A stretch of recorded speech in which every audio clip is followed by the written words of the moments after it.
I think Germany is one of the most ridiculous countries on the planet right now, and I say that because there are German Jewish people. There's not a lot of them, but there are German Jewish people being cancelled by non-Jewish Germans, and they have commissioners of anti-Semitism. They're not Jewish, going around telling people you can't even imagine how ridiculous Germany is right now. But yeah, I get they're in a difficult spot. I say probably my biggest advice for Germany would be shut the fuck up and just shut the fuck up. How about that? In a perfect world, when I think about South Africa making that case to the court, imagine if it was that 1-2 combo of South Africa going, we did apartheid and it was bad, and we see it again here. And Germany, what did you have to say? Oh, genocide is bad because you also did a big genocide and learned some lessons from that. Okay, so there you go. The guys that came up with apartheid and the guys that industrialized genocide have come together and said, hey guys, this is a bit fucked. Maybe you should stop. I think if we actually learned the lessons from history, but that would be the case. But, I think this is showing us, again, soul searching, eh? Yeah. 100%. I just realized, and I didn't want to be culturally inappropriate, that I was wearing a cap with pork on the front. And I thought, oh no, put it back on. Put it back on. I love bacon. Yeah, okay. Yeah, I love bacon. I didn't want to be cancelled by someone for being religiously intolerant and wearing a various cuts of pork on my head. So I apologize if anyone was offended. I think that would be a good thing to explain to people. So I love bacon. Firstly, I want to just tell people that, so don't not bring me bacon. But I think that's another interesting thing, because you're talking about talking to the synagogue. Yeah.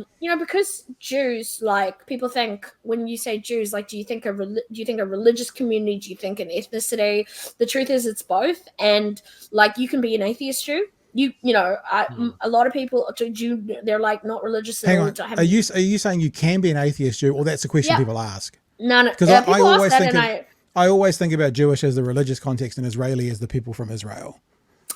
Well, it's a bit more complicated than that. Yeah. So, you can be. No, not. No, because I understand it, and I do get this a lot, and I like explaining it to people. Yeah. The truth is, it is an ethnicity.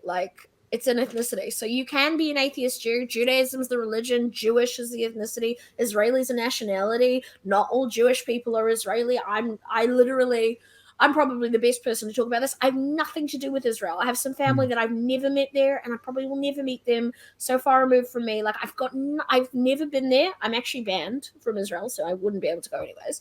Well, hang on. You can't. No, hang on. You can't just skip past that. We'll come back to what you're saying, but you're banned. What? Why? Do you guys remember when Lorde cancelled her concert in Israel in response to that letter in the spin-off? Yeah. Yeah.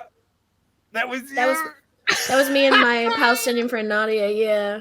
And we got sued. Amazing. Yeah. Yeah, that's my legacy. That's my claim to fame. I do love just putting it in there and then being like, yes, I was banned from Israel. And people are like, whoa, whoa, whoa. Oh, that's fantastic.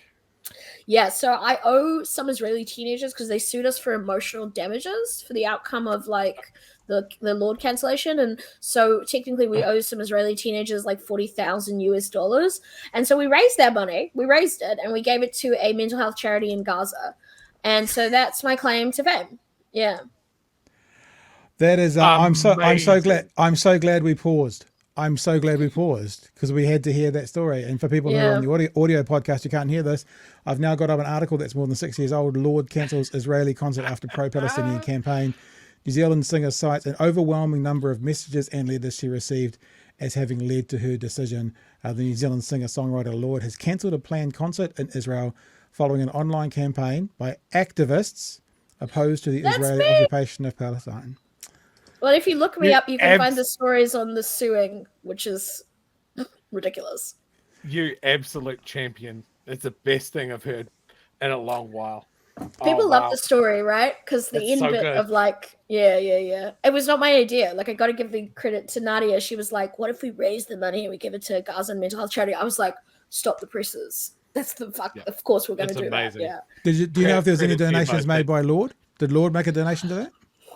I think I can tell the story now because it's such a long time ago. But yeah, her team. Okay, hang on. I'm just gonna throw all the sheet away for the rest of the night show. Yes, go. Let's hear.